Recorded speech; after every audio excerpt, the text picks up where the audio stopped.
What's up, man? You're looking at a buck I killed not last year, year before. My last year I lived in New Jersey. I killed him on November 3rd, and was it 2016, I think.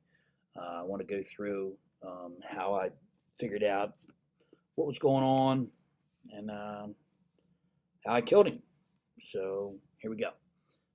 First thing I did was I seen um, all kinds of action in this field here. Um, I had a very large buck, beautiful buck coming out of this little knoll here, this little bowl here to the field, and then this corner of the field. And the thing was, I think this here was an overlooked spot, and I think I should have. The buck was bedding there. I think he was bedding in this corner here, and maybe this corner, this little bowl here. It's all wet. You can't get by this. You need hip boots across this. So me, I think it was northwest wind. He could bed anywhere on this island, anywhere here, and look out over this open area, and nothing could get to him. You pull your truck up, he's watching trucks and listening and smelling and all that stuff. So you'd have to park way down in here, sneak up in here somehow, and sneak in. And good luck, man. It was almost absolutely bulletproof bedding for a big buck. But anyway, what happened with this guy here? He ain't no big boy, but he's 2.5 years old. He not too bad of a buck for New Jersey. I was happy with it. I want bigger now. I don't know what was behind him. I shot this guy at like 3:15. It was my last year hunting in New Jersey, and I said, you know what, I'm going to shoot him.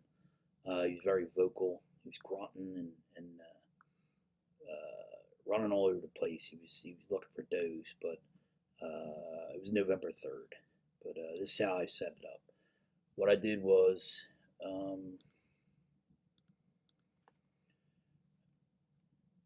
I had 3 stands in here. But before the season, I I I, uh, I kept seeing this. Well, September, I kept seeing this big buck out in these fields, like I said. And like I said, I think this was an overlooked spot, and I probably should have tried to hunt that the way I hunt now, but I didn't know the information that I know now, how to hunt beds and etc. So anyway, I set 3 stands up in this place. First thing I did is I went on, like we are now. I went on Google Earth. I went to the timeline. I looked at the woods. I marked all accessible roads and marked 300 yards lines.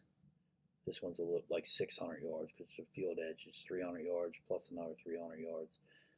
And I drew a circle around. The reason why I did 300 yards and I did a loop around is because this guy is a heavy. He's got deer stands all through here and all down in here and all along this power line. So why I did 300-yard lines is the average hunter, most hunters will go 150 yards to 300 yards into the woods and set a stand up. And in New Jersey, they're going to go 150 yards and throw a bait bottle down.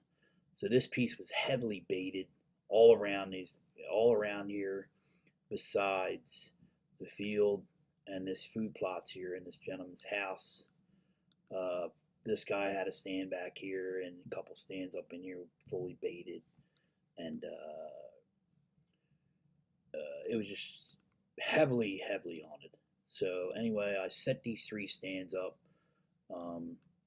This stand I killed a doe out of. The does were coming out of this. Sorry, the does were coming out of this. I think they were bedding up on this point, or on this point here. I actually think they were bedding somewhere in here in this point, and for some reason I was getting it off. They were coming by me through like this, and going, going here. From my stand, I could see this. This is wide open oaks, wide open. There's some pines right here, but you could see right through the pines. There's no undergrowth at all. There's little huckleberries in here, but you can the leaves are gone on it, and you can see it wide open, man. You can see 200-300 yards in some space. Like I could see this, and I could see down in here too. So I hunted this so much. In the second hunt, I killed a doe. I wouldn't hunt this but a northwest wind. She come out of here, and I actually had no choice to shoot her because she was going to come from behind me, and I know what would happen. She would get my wind, so I shot her here, and I found her down in here. She was dead. Nice doe, about 80, 90 pounds. So anyway, they started slicking me, and I think they were bedding on this point, and they were coming this way, and then they started using this transition line here. They were coming out here and coming up here, and then they would go this here, but they'd get here and win me, and then take off back here, back to their bedding. So once that happened a couple times, I sat this sand 6 or 7 times. I ruined this bedding, and that's what happens with a lot of guys. You can't overhunt it; you'll ruin it. And that's does. Once the does move, the mature bucks are going to move. And what happened was they started bedding up in here somewhere. I think on this pinch point somehow. But does will bed everywhere. They'll bed in open woods on the edge, not in open woods, but like on the edge of open woods, underneath hollies, on the edge of thickets, underneath hollies and stuff. And they'll bed in a circle, looking out. Every eyes looking in all areas, in all directions. So these girls started bedding up in here somewhere, and then they'd come down in here and cross and go in here, and I would see them, and then I'm like, oh, I know, this stand's beat. So, but I mean, it's not beat, but for my style of hunting, what I'm after, yeah, it's beat. So what I did was I moved over to this stand. There's a little road you could see, just barely see, that goes from this here all the way down to this gentleman's field down here. And this behind me was loaded with deer sign. I mean, absolutely loaded. So I put a stand up in here right on this transition. It's a really soft transition, and it's what you want to look for. And you can barely see it on the map, but you can barely see a soft transition. It's very few trees, but it's really thick undergrowth and few big trees, and it's actually a funnel right there, but it's not hard as like right here. Like this here is hard. You can see a shadow. This is hard transition. This here is a slight, actually like you can barely see the line, but it's there. It's probably a big hedgerow or something. I forget what it was, but I could see this island, and I could see over here. This stuff here, this swamp stuff, was about 6 to 8 feet tall, and this was all I mean, it's just disgusting. You can't even get through it. And the deer would bed on the edge of these and on the points. And I knew that big boy was, or I thought he was back in here, but he was bedding up in here, almost guaranteed. But this guy here, the one I killed, he came. Long story short, I think he was bedding up in here, and I think he come by my stand up in here, and I heard him up in here grunting and grunting, and there must have been some does up in here. He was chasing them all through here, and whatever was in there he was chasing, he wasn't ready. Wasn't ready for him. So he came down in here, and he started to walk this transition down in here, and he turned here, and I shot him right there. Well, I shot him right here. Because if not, he would have smelled me. And I think he was trying to get down in here, check all these.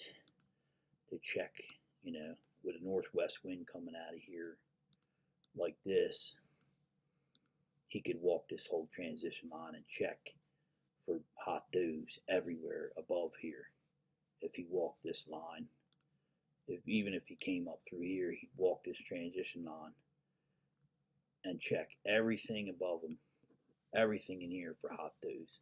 And that's what they do. That's why there's so much sign on this road here. there's a buck that was probably walking this road and checking all this area for hot does. So he come down here, and I think he ran down in here. I shot him here, and it was really cool because because he dived like right in here, and then he had a little bit of drag. My truck was down in here, and he had a little bit of drag, so it was nice in that aspect. But it all started right here, Google Earth. This hunt all started on Google Earth. It's not the buck I wanted, um, but it was a successful hunt. You're not always going to get the buck you want. It's this kind of hunting is hard, man. But it's the time you put into it. There's a lot of stuff online that's telling the wrong stuff to do. I think my theories are I learned from Dan Infalt and the Hunting Beast guys. I think they're very simple aspects and very simple to learn. I think they work. They have worked. I have 3 videos up here that I've hunted like this and 3 bow kills. These are all bow kills, by the way. No, I'm sorry, one's a muzzleloader. Bow kills and one's a muzzleloader. And it all starts on Google Earth, man. You know, the date line in Google Earth. You go here, you click back till you get a late winter picture, and you start tracing, man. And then you go out on your foot and very carefully check all the points and edges and for bedding. And then you set stands, and now I'm mobile. I take my stand everywhere I go. I use 4 sticks and a lone wolf for a saddle. And I take everything in and out with me every night. If I want to go somewhere, I look on. If I want to go up on this point tonight, okay, I'm getting out of the truck. I'm going up on this point, and I'm going to hunt this tree right here. And then I'm taking all my stuff out. It takes me 10 minutes to get in the tree. So just a short video on this guy. I know he ain't a real big one, but I was happy with him. But guys, you need to think about 3 things when you're hunting: the wind, you need a weapon, and you need to use your brain. It's all you need, and it's not that difficult. A little bit of cyber scouting, a little bit of boot work, and it'll work out. So I never did get to hunt this stand. I wish I did, but I never did. I don't know why. I just never got back there. So, guys, thanks for watching, and as usual, subscribe and like to the Buck Site.